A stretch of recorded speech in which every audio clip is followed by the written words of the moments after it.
Merci, professeur, docteur. Je dois vous dire, ce n'est pas évident de parler après des sommités, des éminences comme le général François Dumont, qui nous a beaucoup inspiré dans notre jeunesse quand on lisait Diploweb. On a toujours lu ses analyses pertinentes sur la géopolitique mondiale. Et aujourd'hui, c'est un grand honneur pour moi de parler et de partager ce plateau avec lui. Alors, moi, je vais intervenir sur le rôle et la position du Sénégal dans le contexte géopolitique africain. J'ai plus ou moins essayé d'intervenir sur 3 points. Qu'est-ce qui fait aujourd'hui, qu'est-ce qui a fait et qui a marqué l'influence du Sénégal au plan géopolitique africain et même mondial. Mais également, je parlerai aussi de la diplomatie sénégalaise de manière générale sur 2 thématiques. Ensuite, je parlerai aussi un peu des enjeux géopolitiques et en filigrane, peut-être je parlerai un peu du rôle de la diaspora sénégalaise et africaine de manière générale. Alors, le Sénégal a toujours développé une diplomatie d'influence et ce qui lui a procuré cette diplomatie d'influence, c'est sa stabilité politique. Et cette stabilité politique est marquée par 3 alternances politiques. Et je crois que le professeur Dumont en a parlé. Le Sénégal a connu 3 alternances politiques qui sont faites sans effusion de sang. Et ça, c'est extrêmement important. Je crois que souvent, j'ai parlé même avec des amis diplomates maliens et autres, je leur disais, quand il y avait des troubles politiques récemment au Sénégal, je disais que ça va se stabiliser. Et ils me disent, bon, tu es très optimiste, je dis, je connais plus ou moins la maturité politique du peuple sénégalais. Parce que souvent, on a tendance à oublier que le peuple est en avance parfois sur ses dirigeants. Et à chaque fois qu'il y a eu des crises, on a eu des crises avec le 3e mandat supposé de Wade, mais également avec le président Sall. Donc, à la fin, toujours, le peuple a le dernier mot et le peuple souverain vote pour celui pour qui il veut qu'il préside à ses destinées. Donc, ce qui s'est passé, et après mon ami diplomate malien me dit, vraiment le Sénégal nous a donné un néologisme, la Sénégalcratie. Vous montrez toujours l'exemple en Afrique. Ouais, donc ça a toujours fait que le Sénégal, les diplomates sénégalais ont toujours mis en avant cette stabilité-là pour pouvoir vendre aujourd'hui l'influence du Sénégal. Deuxième aspect du Sénégal, c'est que si vous regardez tout à l'heure la carte qui a été projetée, le Sénégal est dans une zone en tension. À l'école de diplomatie, on nous parlait que nous sommes dans un axe, on est sur l'axe de fragilité. Si vous voyez le Sahel, c'est l'axe de fragilité et la diagonale de pauvreté.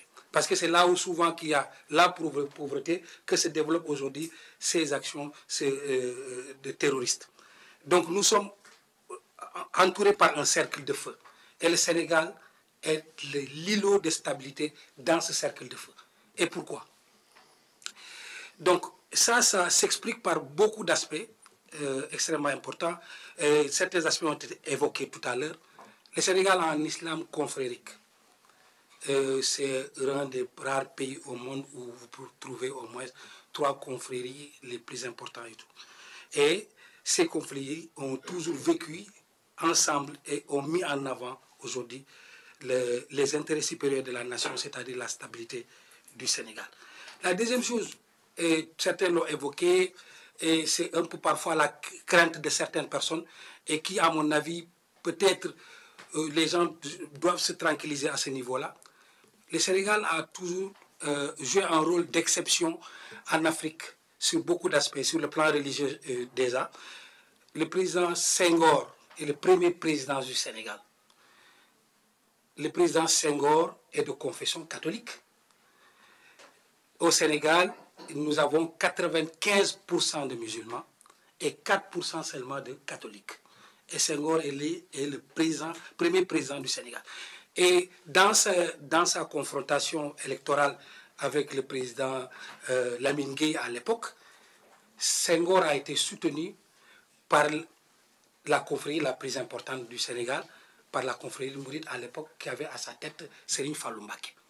Donc, pour dire que ces questions religieuses ne sont pas tellement appréciées dans le sens où ça crée des dissidences politiques au Sénégal. Donc, ça, c'est déjà un aspect extrêmement important. Donc, j'ai parlé des trois alternances politiques, et toutes ces alternances politiques également se sont faites sur la base d'une élection transparente où le peuple a voté majoritairement pour le parti qui est arrivé au pouvoir et sans effusion de sang. Je me rappelle, j'étais dirigeant du mouvement étudiant à l'université de Dakar. Nous avons participé à la première alternance politique au Sénégal et on nous disait que le Parti socialiste qui avait fait 40 ans de régime, c'était impossible de faire l'alternance au Sénégal. À l'époque, nous on avait un slogan, on disait alternance ou la mort. Et on s'est battu dans les campus, un peu partout, on a été un peu partout pour pousser les gens à aller vers cette alternance politique. Après, par la suite, d'autres alternances se sont produites. Donc, ça c'est extrêmement important et c'est ça qui a fait que le Sénégal a été vraiment un îlot de stabilité. La deuxième chose, c'est que nous avons une diplomatie d'influence et quand vous regardez, nous avons plus d'une cinquantaine de représentations diplomatiques à travers le monde. Et quand vous regardez au plan géopolitique le positionnement des pays dans lesquels le Sénégal est présent, vous vous rendez compte également des intérêts économiques et politiques du Sénégal par rapport à ces pays-là. Donc, et nous avons participé à la création d'un certain nombre d'organisations. Le doyen Dimon en a parlé. Nous avons participé à la création de la CEDEAO.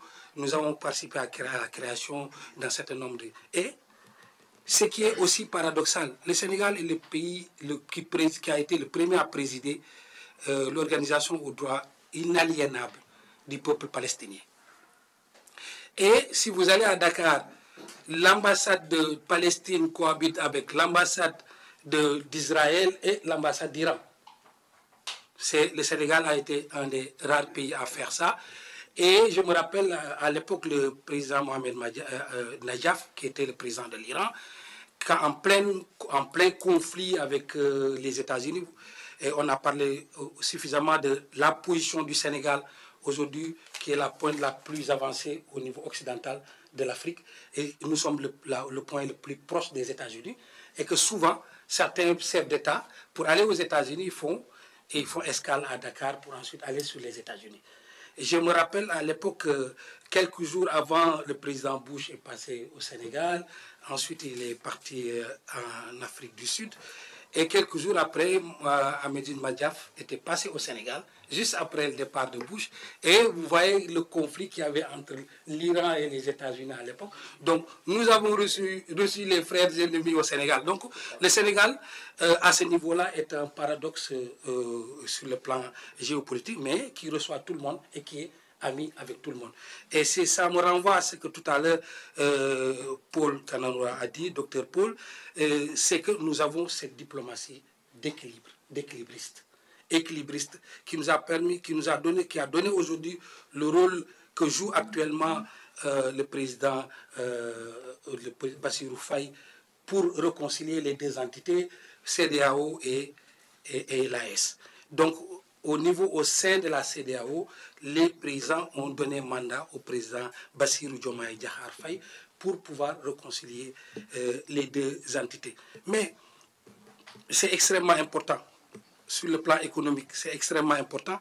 Le Sénégal est le deuxième pays de l'Afrique de l'Ouest sur le plan économique, après la Côte d'Ivoire. Et pour moi, personnellement, c'est ma position personnelle, l'avenir est dans les grands ensembles plutôt que dans les divisions. La CEDEAO est une organisation sous-régionale, mais si vous regardez les textes qui ont mis en place la CEDEAO, vous allez voir, ce sont des textes qui ont été bâtis pendant des années, en tout cas par des éminences grises, et c'est pour moi une organisation qui a été très bien pensée.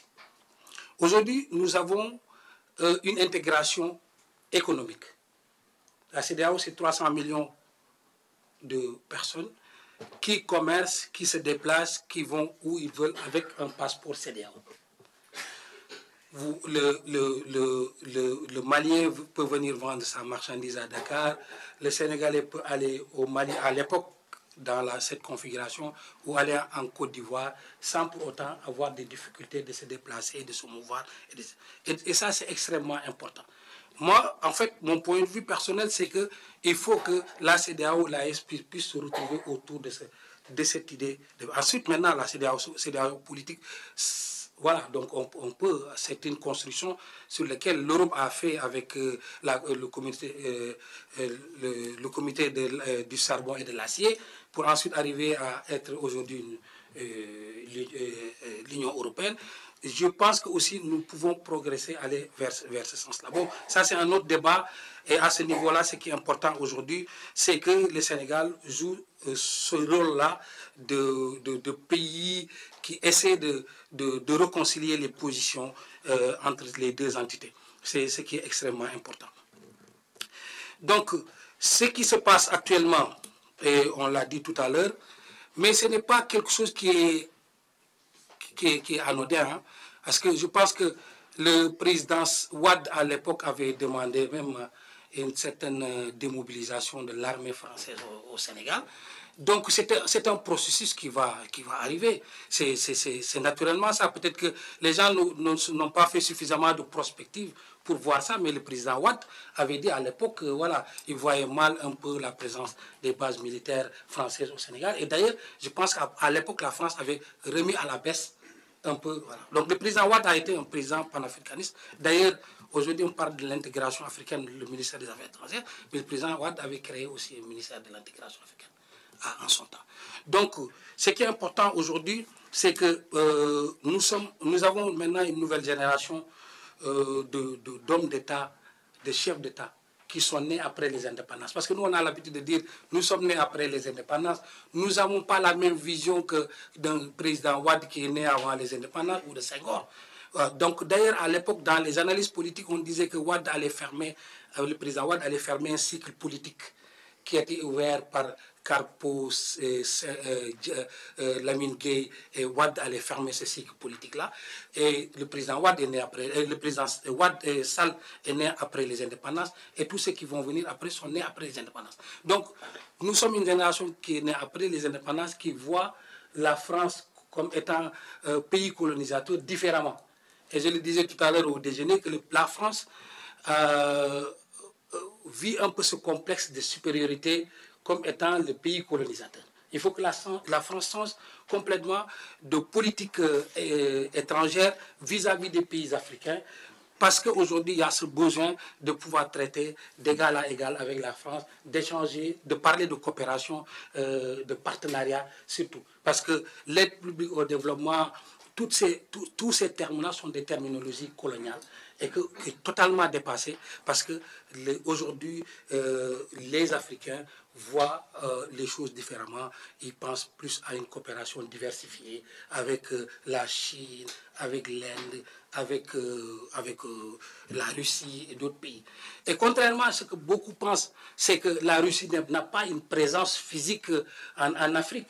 Et, parfois, vous voyez des manifestations où on met des drapeaux russes et tout, mais la Russie n'est pas aussi présente en Afrique. C'est que le penser comme ça, c'est une hérésie, parce qu'en disant que oui, nous sommes sous l'influence de la Russie, non, ce sont les intellectuels et les jeunes Africains qui pensent qu'aujourd'hui, ça doit changer, les choses doivent changer, et doivent se faire différemment. Et c'est ce qui fait qu'aujourd'hui, nous sommes dans cette situation-là. Et je pense que c'est extrêmement important, cet aspect-là. Il faut, moi j'ai fait mon stage d'application au MAE, ici à la Convention. À l'époque, je disais que si vous voyez ce narratif anti-français se construire en Afrique, c'est qu'effectivement, la France est restée toujours dans le schéma de la France-Afrique et n'a pas vu les évolutions se faire ailleurs et n'est pas sorti des chantiers battus pour pouvoir comprendre que le monde évolue, le monde il est dynamique, les dynamiques sont beaucoup plus importantes et qu'il faut que l'on puisse changer la façon de faire.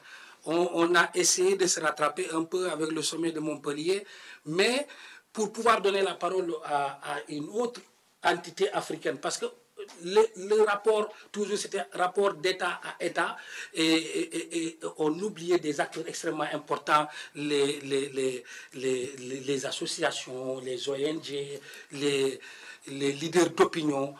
Et quand on a donné la parole à ces leaders d'opinion, on a vu tout de suite ce qu'on est en train de vivre actuellement. Que chacun a dit, écoutez, nous, on veut que la France puisse revoir sa façon de faire, que la France puisse nous traiter comme étant des États. Et nous, en diplomatie, on nous apprend que chaque État est une puissance. Tout chaque État, quelle que soit la taille de l'État, c'est une puissance. Donc, il faut traiter l'État comme étant une puissance, parce que si vous allez aujourd'hui dans des systèmes comme le système des Nations Unies, chaque État vote avec sa voix. Donc, chaque État compte de par sa voix. Donc, la France ne peut pas continuer à dire, oui, écoute, c'est ma zone d'influence, c'était des pays qui étaient sous ma coupole et qui vont toujours rester dans cette coupole-là. Non, les choses sont différentes. Et ce qui fait aujourd'hui que, franchement, c'est ce qui a fait qu'aujourd'hui, cette évolution a été rapide. Nous, par contre, ça ne nous a pas étonnés, mais ça a étonné aujourd'hui les chancelleries françaises. Ils se sont dit, mais écoute, c'est parti très vite, comment ils ont pu faire, mais c'est une dynamique qui était là et qui a évolué jusque-là. Donc, ce qui se passe également, on l'a dit également, il y a un enjeu de développement économique pour nos pays. Je crois que le doyen Dimon en a parlé, les disparités économiques. Parce que le Sénégal a été battu sur le plan économique, parce que Dakar a été la capitale de l'AEF, donc qui a été une capitale coloniale. Et Dakar, parce que ça a une ouverture sur l'océan Atlantique, donc les bateaux venaient prendre la matière première à Dakar pour les acheminer dans la colonie, en France et tout. Et donc, il y a eu aujourd'hui, au plan économique, la macrocéphalie de Dakar. 80% de l'activité économique se passe entre Dakar et Mbao. Mbao, c'est une ville qui est à côté, juste à côté à Dakar. Donc, ce qui fait qu'aujourd'hui, les autres gouvernants, comme le président Sall, avaient parlé qu'il faut qu'il y ait une équité territoriale. Là, c'est un peu pour répondre à ce problème de développement économique au Sénégal. Et il a parlé d'équité territoriale. Il faut que l'on puisse... on a tout le temps regardé vers l'océan Atlantique, il faut qu'on regarde vers l'interland. Il faut qu'on développe des régions comme Tambacounda, des régions périphériques. Et il a mis en place aussi un programme transfrontalier qui a développé les régions, l'axe des actes transfrontaliers. Il a installé des bases militaires un peu partout, et ce qui fait qu'aujourd'hui, nous arrivons plus ou moins à contenir aujourd'hui l'avancée terroriste des pays du Sahel. Donc le Sénégal s'est beaucoup doté sur le plan des actes transfrontaliers, sur le plan sécuritaire, avec des... Donc, en gros, j'ai répondu aussi de manière plus ou moins éparse à certaines questions, certains éléments qui ont été soulevés par mes prédécesseurs. Je dois également dire que nous nous sommes appuyés parce qu'effectivement le Sénégal est un pays qui n'avait pas de ressources. On n'avait aucune ressource naturelle. La principale ressource, c'était la pêche, mais également la culture de l'agriculture, la culture de l'arachide, qui est une culture de rente, une culture coloniale. Et le Sénégal, dans les années 80, était le premier pays producteur d'arachide. Donc on ne savait que produire de l'arachide et la pêche et le tourisme. Mais aujourd'hui, le Sénégal est devenu un pays gazier.